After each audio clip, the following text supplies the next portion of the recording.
People think they're being discreet when they whisper from the side of their mouth. They think just because they're not making eye contact that somehow I won't know they're talking about me. Even when they're able to restrain the thoughtless dribble from their faces, though, I still know what they're thinking from the 1,000 others who couldn't be bothered to spare my feelings. And of course I grin and stare back until they're more uncomfortable than I am. But I still feel compelled to write this and defend myself. So here goes. This is the story of my mother, the Spider Queen. She isn't my real mother. I don't know what happened to my real mother, but I like to think of her as an actress involved in some celebrity scandal which made it impossible for her to keep me. I imagine the death threats she received from my father, the tearful nights and the decision which would rip her world apart, and the love which made her disguise herself and leave me in disgusting child, attention whore. They shouldn't let her out of the house like that. The care of Mrs. Willow. The woman who raised me was part hyena and part boa constrictor by nature, although she successfully spun a mask of white lace and perfumed curls which might be mistaken for sophistication at a distance. She was adamant about the punishment fitting the crime, although I would argue being forced to drink dirty mop water isn't proportional to a soiled floor. Of course, her own son Jeff wasn't subject to this parenting style, but as she often liked to remind me, I was her obligation, not her child. Mrs. Willow was too disdainful for real work to get her hands dirty with me, though, and I wasn't afraid of anything her bird arms could hurl my way. It was Jeff who made my life there a living hell. 3 years older than me, and at least twice my weight, Jeff made a sport out of tormenting me since he couldn't hope to compete in anything else. Glue in my sandwiches and shampoo bottles, broken glass scattered around my bed, profane words cut into my clothes that wouldn't be replaced. It's amazing that a boy with his creativity and work ethic could still be failing in school. Retaliation was impossible. The slightest hint of resistance would send him howling to his mother. I think Jeff could have murdered me, and she would have still blamed me for getting him in trouble with the law. When I was 10, some of the teachers sat down and talked with my mother about my injuries, but she found it more convenient to convince a psychiatrist that I had Asperger's and was abusing myself rather than intervene with her angelic boy. It didn't help that I almost never spoke back then, but that's just because staying quiet always seemed to bore my tormentor more quickly. I spent a lot of my time hiding in cupboards, trying to stay out of everyone's way. It was too dark to read or anything, but it was quiet, and I could listen to myself think without being interrupted. If I was lucky then, Jeff would get distracted and forget about me, and I could spend a whole day sitting peacefully in the dark. Then came a weekend when I was 12 years old when Mrs. Willow was going out of town for a spa retreat. It was just going to be me and Jeff, and I knew no corner would be remote enough to hide from him. I'd been sitting under the kitchen sink for about an hour before I was blinded by the sudden light of the opening door. I tried to crawl away from it, but Jeff's hand latched around my ankle. Stop being weird and get out of there. I managed to wriggle free for a second, but then he got hold again, both hands this time. It felt like he was going to rip my leg right off. I groped through the darkness and clung onto something, immediately letting go when I realized it was the pipe for the garbage disposal. Whatever I got wouldn't be nearly as bad as the sanctioned violence for breaking her precious kitchen. Jeff was still tugging relentlessly on my leg. I allowed myself to go limp, closed my eyes, and waited for the inevitable to come. Oh shit, what was that? He let go of my leg and I felt a rush of cool air replace his hulking presence. He was reeling back as though something hit him. Then I felt it, the soft tickle of a spider crawling down my arm. "Smash it and get out here," he said.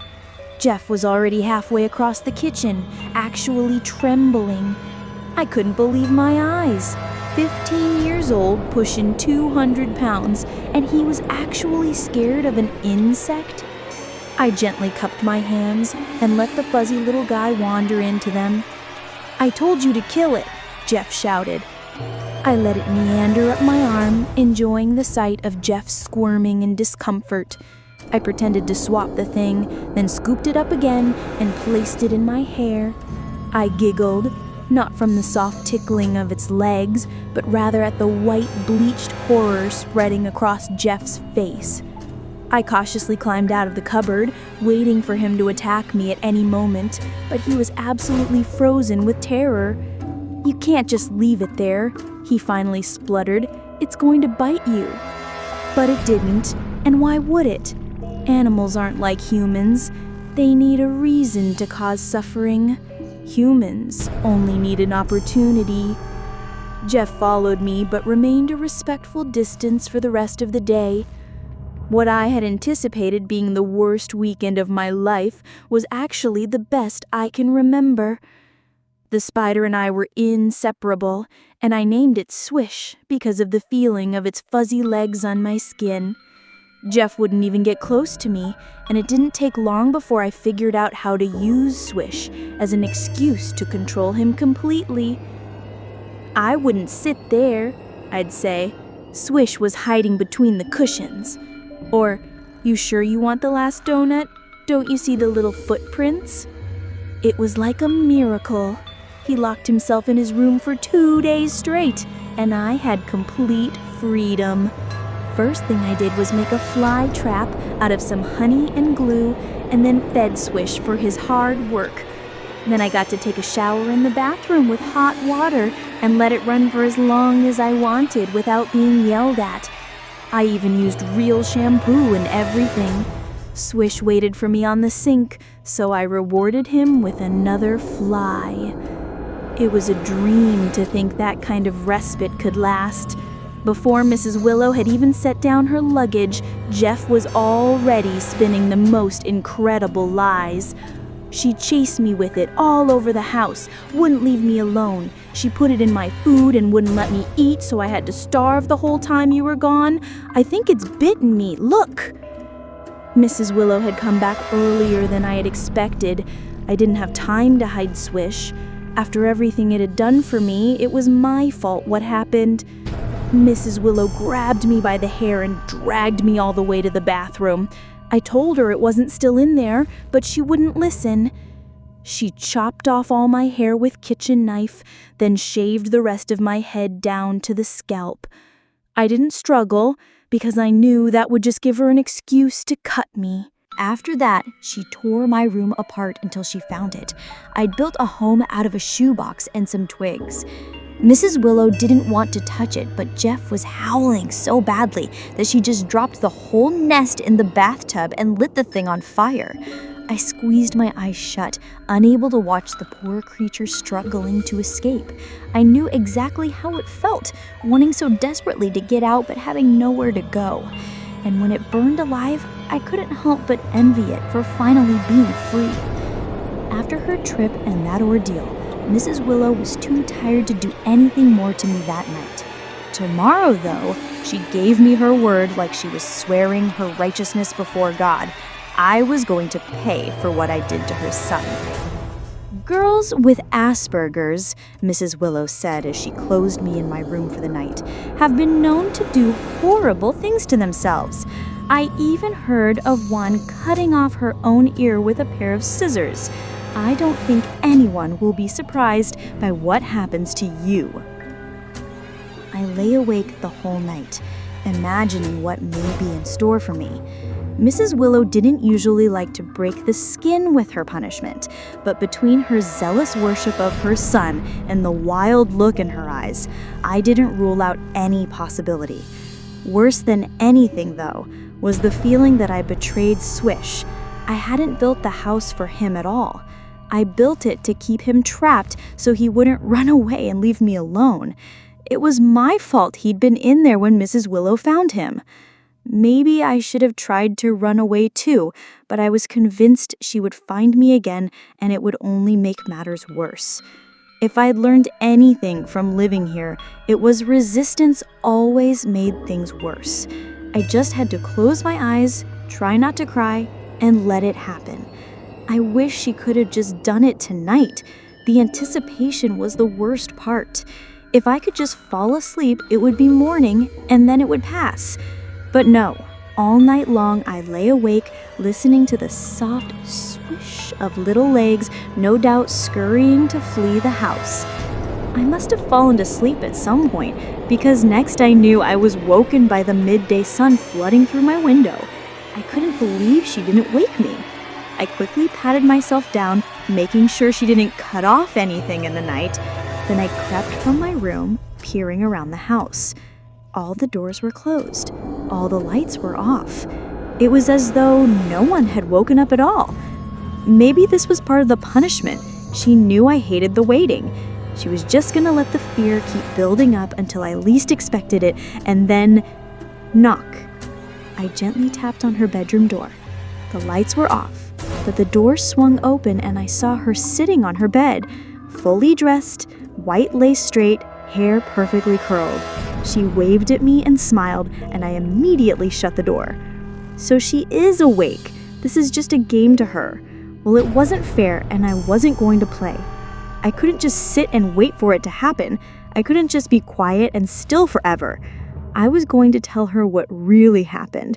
I was going to tell her that her son is a liar who hurts me whenever she isn't looking.